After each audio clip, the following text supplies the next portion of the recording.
You've stubbed your toe on the coffee table at 3 a.m., and for those few seconds you're convinced this is how you die.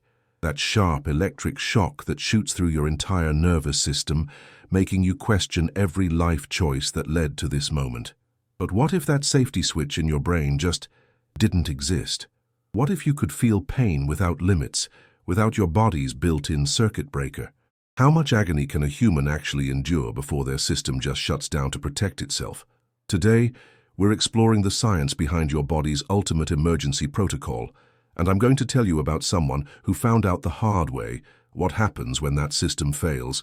Meet Ashlyn Blocker. Born in 1997, she seemed like a perfectly normal baby. Except for one terrifying detail, she couldn't feel pain. At all.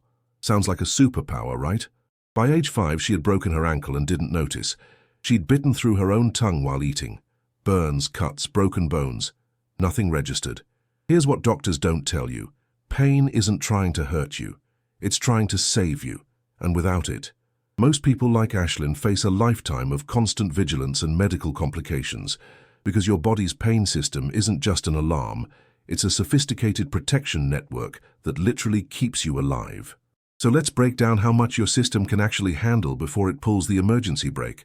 Scientists measure pain using something called the McGill Pain Questionnaire. But here's what's crazy. The human brain doesn't process pain in a straight line. The jump from annoying to unbearable happens faster than you think. Level 1 to 3. This is your everyday stuff. Paper cuts, bumping your elbow, that headache from too much screen time. Your pain receptors, called nociceptors, send signals up your spinal cord like polite text messages. Hey brain, minor situation down here, but we're handling it. You say, ow, maybe grab some ibuprofen and move on. But here's where it gets interesting.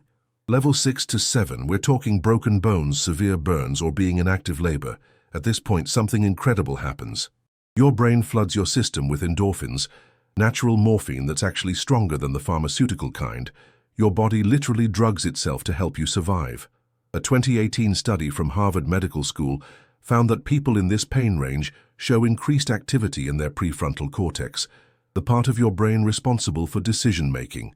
Translation: extreme pain doesn't just hurt, it makes you think differently, clearer, more focused on survival. Level 8 to 9. This is where most humans hit their breaking point. We're talking about conditions like cluster headaches, nicknamed suicide headaches because, well, you can imagine, or something called complex regional pain syndrome, where patients describe feeling like their limb is being dipped in acid while crushed in a vice 24/7. But here's what blew my mind when I researched this. There's a woman named Mandy McKenna who's lived with CRPS for over a decade. She describes days where putting on a sock feels like broken glass scraping against raw nerve endings, yet she's still conscious, still functioning. How is that possible? Because your brain has one final trick up its sleeve. When pain reaches truly catastrophic levels, think getting your hand caught in industrial machinery, your vagus nerve triggers what's called a vasovagal response. It's like your nervous system hitting a kill switch. Blood pressure drops, heart rate plummets, and boom. Lights out. Think of it like a computer that automatically shuts down when it overheats. Except instead of protecting your hard drive, it's protecting your sanity. But here's the thing nobody talks about. You'll never actually know your true pain limit, because right before you'd reach it, your brain says nope and pulls the plug. It's not weakness. It's your nervous system being smart enough to save you from yourself. Professional fighters, people who meditate regularly, even mothers who've been through natural childbirth, they're not feeling less pain. They're just better at processing it without triggering that emergency shutdown. Your pain tolerance isn't fixed. It's trainable.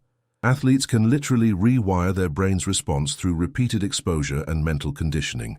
Navy SEALs don't feel less pain during Hell Week. They just don't let it flip their kill switch. The human body can endure incredible amounts of pain for short bursts. Adrenaline is a hell of a drug. But sustained extreme pain, that's where your brain draws the line. There's no exact number because everyone's wiring is different. Your genetics, past experiences, mental state, even whether you had coffee this morning, all of it affects your personal pain ceiling. But here's the beautiful part, that overprotective system that makes you pass out. It's not a design flaw. It's the difference between temporary suffering and permanent damage, between a bad day and a broken mind. Pain isn't your enemy. It's your bodyguard. An overprotective, sometimes dramatic bodyguard who calls the cops when someone looks at you wrong, but a bodyguard nonetheless. And that emergency shutdown, it's not weakness, it's wisdom. The next time you stub your toe and think you're dying, remember somewhere in your brain, a tiny alarm system just proved it loves you enough to overreact.